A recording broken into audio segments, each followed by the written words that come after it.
Hi folks, it's Andy and welcome to today's Kendo rant. Okay, let's get right into it. So first, I'm going to start off with the comments on the last video from YouTube. Okay, so we talked a bit about police kendo and stuff in the last video. And one of the questions says, thanks for the video. Could you also share your opinion about the Imperial Guard team? I saw a few videos of the police championships, and despite all competitors being really competitive, brackets not in a nice way, I noticed these white dress team to be on a totally different level of aggression. Thanks for sharing. Okay, yeah, every year, I mentioned yesterday that there's the police championships, all right, and it's a little bit different actually to the police championships that happen at the weekend. There's actually two kinds of police championships: there's the individual police championships, and then there's the prefectural team championships, and it's that one that's the kind of main one, actually. So at least that's what's the kind of each prefecture is kind of concerned about, and as well as police forces from each prefecture entering this tournament, there's also an entry from the Imperial Police or the Imperial Guard. Their job is essentially to act as a police service and a guard service for the royal family. So they're a little bit unique in that they obviously have a different job to other police officers. I don't know that much about them, to be honest, because I've never really been involved with them that much. But they're quite notable in when you see them at the Shiai, because they always wear white Kendo hakama, and I actually know a couple of them, and even in their regular training, they generally wear the white Kendo hakama all the time. I'm not sure if they're not allowed to wear the indigo colour, or I don't know, but I know in the Shiai they definitely wear the all white, and even when I've seen them out at practice, it's always been sort of completely white. And yeah, when you watch the videos of the police championships, their team does indeed seem to be particularly kind of aggressive, or rough, shall we say. Now, one thing I would say is that in that championships, the rules are slightly different to normal Kendo Shiai, in that you're allowed to do ashibarai, which is a foot sweep. So you're allowed to trip or you know, hook the leg behind, trip people over. So in the first place, the entire Shiai is more, the entire tournament is more aggressive than a regular one. And yeah, the matches are a total mess. It's not the same sort of Kendo that we are taught we're supposed to be aspiring to. And like I said, I don't like it, because I don't like the concept of people being sort of judged by their performance and then it relating to their real everyday work life in Kendo, because that's what happens, the absolute mess of the Shiai that it is. Yeah, I think I made my opinions pretty clear yesterday, what I thought about sort of professional police Kendo. Now, having said that, I also, at the same time, if they're going to do Kendo on a professional level, essentially, where they're doing Kendo every day as a job, on the pretense that they're doing it so that they can better protect and serve society, and it's in some way going to make them better combatants in a in a riot situation or something like that, then sure, then fine. If they want, you know, that sort of ashibarai, that sort of foot sweeping, tripping people up on the floor, then this, you know, if the Shiai, if they're going to make the rules different so that the Shiai are more rough and tumble, then fine, I guess that goes with the territory. But yeah, I mean, it's not really my, that's not really my problem with it. My problem with it is the concept that somebody who may be higher up in the police, that's their boss, could then, you know, judge their performance on their Shiai, even though they've never done Kendo in their life. But I'm kind of straying away from the point now. So getting back to the Imperial Guard team, I mean, my opinion on them is the same as the rest. It's absolutely the same as the rest. I don't know if the Imperial Guard guys are just doing Kendo all the time, or if they're doing sort of police work as well. I don't know if they are. I don't know. So it wouldn't surprise me if those guys have actually got to do police work, because I don't think there's that many of them. But I mean, I could be wrong. But they're not there on the pretense of being a riot policeman. They're obviously there as kind of on the idea of being bodyguards. So yeah, I mean, I guess my opinion is pretty much the same. If somebody got into being the Imperial Police because they're good at Kendo, then I think they got into policing for the wrong reason. That's my opinion on it. I think people should get into the police because they want to serve and protect society, or they get into the Imperial Police because they want to serve and protect the royal family, not necessarily because they are good at Kendo and they haven't really got many other skills, which is unfortunately the sort of... I'm sorry, I need to backtrack on that a little bit. I don't mean they don't have any other skills. It's not that these guys don't have any other skills, because that's not really the case. I don't mean it like that, but you know, I don't think that should be the kind of determining factor on whether somebody becomes a police officer. Let's put it that way, all right? Before I get myself down too many rabbit holes, because that isn't how I meant it. Okay, next one. I've only got a couple of questions to get through today, and then I'm going to do a bit of a rant. So, hi Andy, I enjoy your videos. Thank you very much. My Blue Moon Kendo gi is my favourite. Oh, good.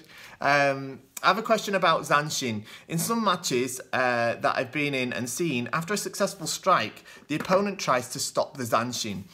This could be by a hard shove to the chest or face following a men, or by tripping the foot following Kaishido. When Zanshin is prevented in this manner, is the strike valid? I've seen the point awarded sometimes and sometimes not. Also, have you ever seen such conduct penalised? I've never seen it penalised. Thanks. Okay, so first off, I'm just going to pick up on one thing you said, where you said about tripping the foot following Kaishido. If you do that intentionally, that is Hansoku. You're not allowed to do that. All right, so you're not allowed to intentionally trip someone up. So if that happens and the referees see it, then they should be awarding Hansoku, I believe.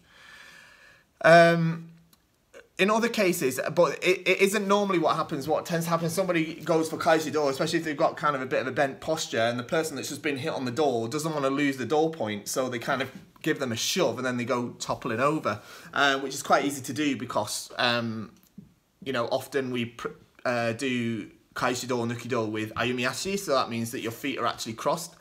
So you're in a slightly weakened position.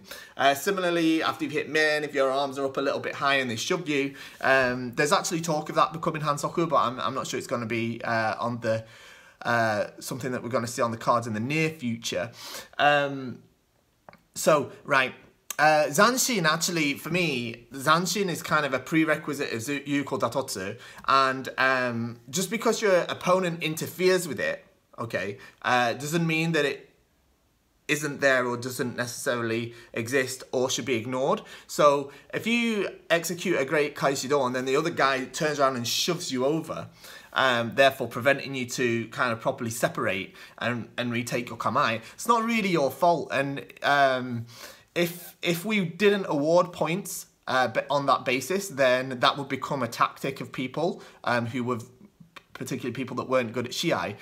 They would take the tactic of just blocking points by preventing the Zanshin, which is not really conducive to good Shiai, I don't think. So yes, if the strike is made good and the person does have Zanshin, even if that Zanshin is somehow interrupted or spoiled by the opponent, it can still be considered Yuko Datotsu, because it's not about only what happens after the point.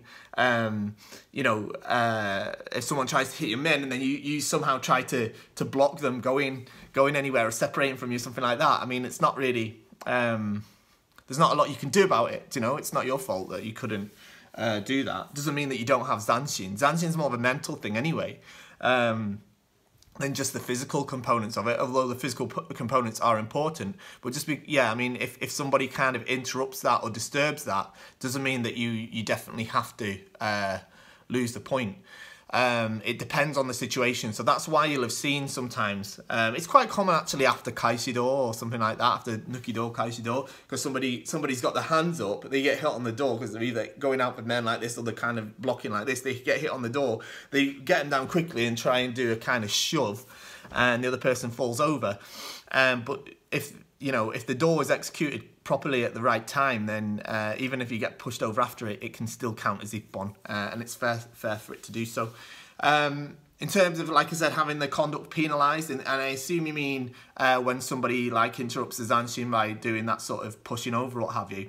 Generally, it's not, unless it's like unless it's particularly egregious. Like I say, they might change that going forward. It wouldn't surprise me, especially as there's been a few incidents recently, and especially after, the mess that was created after, more so than during the final of the World Championships, and the sort of pushing and shoving that went on there.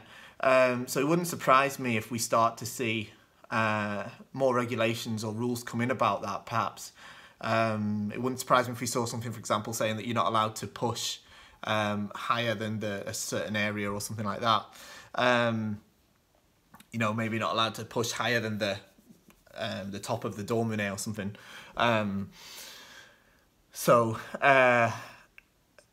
That wouldn't surprise me if something like that came in. But like you mentioned about tripping, or somebody, if they try, if somebody intentionally does it, then that should already be hansoku. But for the most part, if that happens, it's usually by accident. I did see I don't want to go back to the World Championships example, because I do know it's quite polarising for some reason, but I say that sarcastically for some reason. I know why it's polarising. But I know there was a slow motion clip there of one guy going for Kaishido or something, and it getting caught on the other player's leg, and some people were saying that he was tripped, and it's not really an intentional action in that case. And at the moment, that action isn't considered hansoku to my knowledge.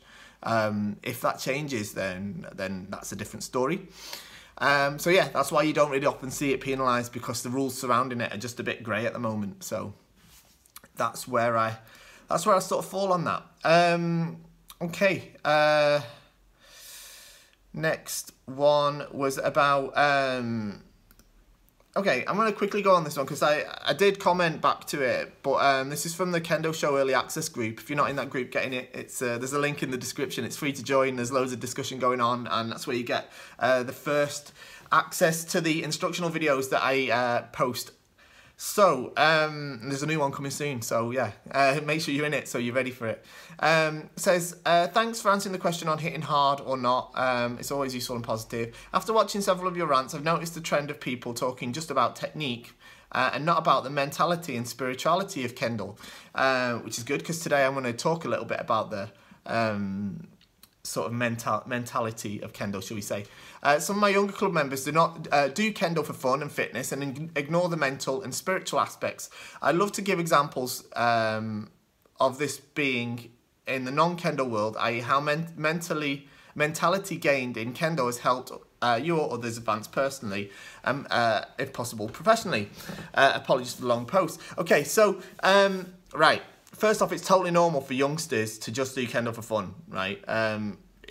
I wouldn't expect them to kind of have a sort of real mental deep appreciation for the kind of benefits of Kendo until they're a little bit older. And they need the experiences that they're going to get through doing loads of Kendo and enjoying Kendo for them to then later be able to apply that to their everyday life. So I wouldn't worry too much about the youngsters that are just doing it for fun, right? Just let them enjoy it for now. They will progress, I'm sure. It's just like anything else. Now, I posted a link in there actually to the sort of mini documentary that we've got on the Kendo Show channel called Kendo is Life. That's a little bit about me and about KendoStar and how I set it up and why I set it up, really, and a bit about what Kendo is to me and how it is everything in my life. So definitely watch that. I did post a link there, but also I think the thing is really is there's lots of aspects of Kendo that you know, are directly applicable to everyday life. But the thing I like to think about the most is that really it's about perseverance, and kind of goal setting is a really big thing for me. Shortly after I started Kendo, I set myself the goal of achieving my first dan. Then I had the goal of getting on the national team, participating in the World Championships, things like this. And I put in an awful lot of work in order to have that happen. I set myself goals of getting more involved in the Kendo industry, moving over to Japan, and you know, not really giving up until I got what I wanted. And all that was from Kendo, but you know, that spills over into everything else. So it's really just a case of, you know, having your sight set on something. For me, at one time it was getting my shoulder. Another time it was okay, getting on the stage at the World Championships, and I did that, and it was, you know, it was partly through circumstance, but partly through perseverance and hard work, and that's what helped me build a business that's become very successful. And of course, it's a Kendo related business, but it's kind of directly applicable to anything else that I would do in life. So yeah, I wouldn't worry too much about the youngsters that are not really there for it yet, but it'll come to them. It will come. The other thing is even when you get knocked down, actually getting back up and getting back into the fight. I mean, it's just like when you're doing these you know, really hard practice, you're doing lots of karigeko, it's really hot weather, and you really want to stop, but you've got to keep going. And you know, I've had some truly awful practices, and when I say awful, I mean like they weren't fun. There was no element of fun. I mean, it was like hard training for and it was, you know, it was I'm surprised I survived them in some ways, you know, and had pains in my fingers from doing so much kirikaishi, and literally made me cry, and I was feeling in pain whilst practicing, crying whilst practicing, and I was in my 20s, you know what I mean? I wasn't a little kid. I was, you know, I've had that experience, and I knew that if I got through that, then there was a lot of other things that I could get through that would be easy in comparison. So I think there's lots of things like that. It's also, for example, if you don't achieve something that you wanted to, I've had experiences where I've had very important, at least to me, very important matches, very important Shiai, very important tournaments where I've got very far. I've got even to the very final, and I've lost. Happened to me in Japan a few years ago.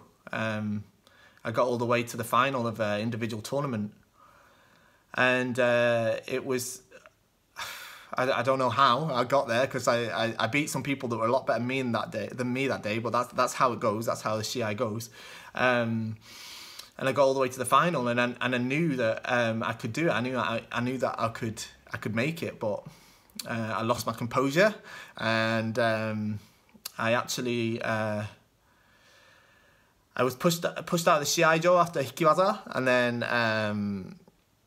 then I did the Shinai Otoshi. So I actually, I think it was coming back from Subazeri, I got hit my Shinai down, I dropped the Shinai, and I lost the Ippon, and then I lost the whole tournament. And that was a lot of pressure on me, because I was the only non-Japanese person in the tournament. So lots of people were watching. Lots of people were surprised that I even won a single match. Never mind that I was in the final. So yeah, and after that, obviously I felt awful, felt terrible. I really wanted to win. I wanted to represent international Kendo, because there's a big sort of connotation in Japan that like non-Japanese people can't do Kendo. So, you know, whenever I went anywhere and could do Kendo, they were kind of surprised. So I really felt like I wanted to change people's opinion on that and show that no, actually, us non-Japanese people are, you know, training really hard too, and we're doing proper Kendo as well. And I kind of felt like I'd failed a little bit when I didn't do that, but you know, that was an important experience for me to kind of turn it around and get back on the horse, really get back and hit training, so that maybe next time I could achieve what I wanted to. So yeah, I mean, that's again, it's directly applicable to everyday life. So Anyway, that's enough of a trip down memory lane on that regard. So I think that's it for the questions for today, because I think I covered quite a lot yesterday. Yeah, I did. So yeah, okay. I'm gonna go back to this book now to rant on it. It's back on the first dan to fifth dan example grading questions. It's a short question though, but I want to kind of extrapolate on it a little bit. Okay, so the question itself is from which section is this from? This is from the second and third dan example questions. All right. So they're generally quite sort of straightforward questions. You can see the first couple of ones are like label the parts of the Shiai, or the next page I think it's like label the parts of the Borgu, stuff like that. These ones are about like the concept of and purpose of practicing Kendo, which you have to memorize if you're doing a grading in Japan. And yeah, what I wanted to pick up on is this one. It's in relation to Shiai, and I thought it was really relevant after the sort of talks that we've been doing over the last sort of few days since the World Championships, really, and you know, about sort of the Shiai.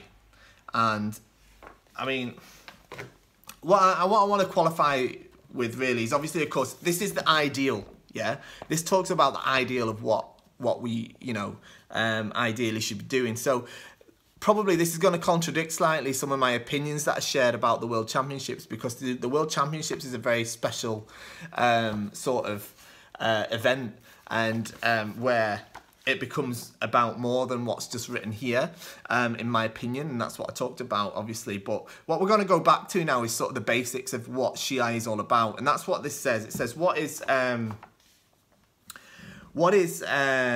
says, please explain the purpose and the benefits of Shiai. Okay, so why does Shiai exist in Kendo, all right? If it's not about winning or losing, why does Shiai exist? And it literally says, Shiai is basically for, sorry, it's a bit disjointed to read it because Japanese phrase the sentences in sort of backwards to English, but it says that the techniques and the spirit and the kind of everything you've learned that you've acquired in your regular practice through a test of kind of winning or losing, you get to check and confirm the contents of your keiko, of your practice, your regular practice, and kind of find the direction for your kendo going forward.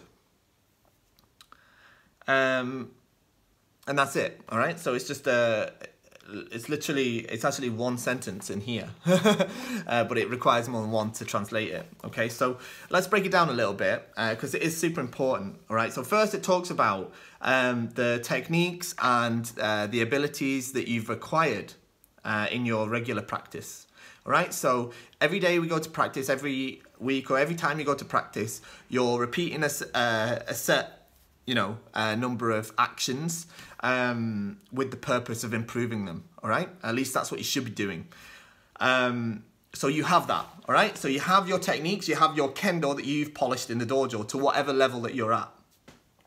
So you go and take that to the kind of fight, or the test, really, the contest is probably the best word, the contest of which there is victory and defeat. And then you use that contest to check, yeah, that set of techniques, that set of abilities that you take there, you use that contest to check where you are. Now, I've mentioned this before, but the word Shiai actually means test together. Yeah, so the shi from Shiai is tamesu, or if you do iaido, or if you heard of tameshigiri, which means test cutting, it's the same. The first kanji is the same one. So it's to test that set of abilities that you've polished in the dojo. And then, and this is the important bit, and this is the bit lots of us miss out on, right? And this is why I think a lot of people don't improve through Shiai or don't use Shiai properly. It says, find our direction for our practice going forward. Okay, so you take it, you test it, and then you look at it, okay? You look at it, you look at what happened, whether you won or lost, right? And then you decide, okay, this is what happened, right? This is where I was hit. This is where I was able to hit. This is what I have to do now, right? And that's the important bit, actually. That's the important part of this sentence. This is what I've got to do now, right? So think back to the last time you're in the Shiai, right? Not Jigeko. Jigeko's different, right? This level of test doesn't happen in the Jigeko, right? Because it's important that the pressure of the Shiai is on you when you're put to the test. So you can't substitute this for another activity like Jigeko. And this is why it's important. Think back to it. How did I win? How did I lose? Both of those are important. It's not just how did I lose. It's not just how did I win. All right. When you are hit, you can't just be like, oh damn it, I was hit, I lost. You have to think afterwards. Of course, you feel like that. You feel it's okay to feel like it's normal to feel like that. We're human, yeah. It's normal to feel like that. It's all right to be annoyed at yourself or annoyed at whatever. You know, after losing a point. Or losing a match, what's important is then what you do with it. And it's the same as if you make a successful strike. Yeah, oh, okay, right, I made that strike, and you have to analyze it. Okay, how did I make that strike? How do I do it again? Yeah, how did I receive that strike, and how do I not do it again? Yeah, you have to really take this, and you really have to examine it, right? And this is why it's super important. So, I really do think it's important that you participate in Shiai. Shiai is not just the sporting aspect of Kendo. There is a sporting element to it, but Kendo is not only about winning or losing, but when you do go to the Shiai, you have to do your best to win, and you have to do your best not to lose, so that you can give your own Kendo an honest inspection and an honest appraisal as to where to take it next. Right? Because it's all right you practicing in your dojo thinking that you're hitting loads of points. Or you might not call them points, you might call them cuts, whatever you want to call them. But you might think that you're doing really well in your dojo. But actually, you're kind of just stuck in a sort of, how can I say, like a self-approving circle. So you're not really getting anywhere. You're just sort of patting yourself on the back all the time. It's a really common thing, and it's something you really need to avoid, all right? You can't only judge your progress from your Jigeko. You have to also participate in Shiai. It's as important as grading, and grading is also extremely important for the same reason, for the exact same reason. It's there so that you can check your progress, and you can find out where you need to head next. Yeah, it's exactly the same. And if you kind of are denying yourself of those, then you're not participating in the entirety of Kendo, and you're hampering your own improvement, which is in some ways I mean it's fine if you're happy with doing that, but it's not really fair on the people that are putting effort in to practice with you and help you. Particularly your teachers, but also the other people that are coming to your dojo. So you have to do your best for everybody. That's how it works. Okay, so that's my thoughts on it anyway. Feel free to disagree. Write me a comment about it. Let me know what you'd like me to talk about next time, though. There's a comment section there, like I just said. Ask me questions. There's a Facebook group, the Kendo Show Early Access group, link in description. Post your questions in there as well. I'll definitely see them. I might even reply to the actual comment, but if not, I'll feature it here in the video. Subscribe, like, share, all the stuff. You know what to do. I don't need to plug that too much. But what I do need to plug is KendoStar. KendoStar.com. It's the best place in the world to buy kendo gear, because that's what supports the channel. Yeah, that's what makes it possible for me to keep doing this. And that's one reason. It's also really great stuff. I think the price is all right as well, considering how brilliant it is. Free worldwide shipping, of course, and it's all particularly dedicated to the sort of international kendo community. So yeah, shop at KendoStar.com. It's really good. All right. Thanks a lot for watching. I hope you enjoyed it. Leave me a comment. Like I said, I think I've said it about 10 times now. And I'll see you next time.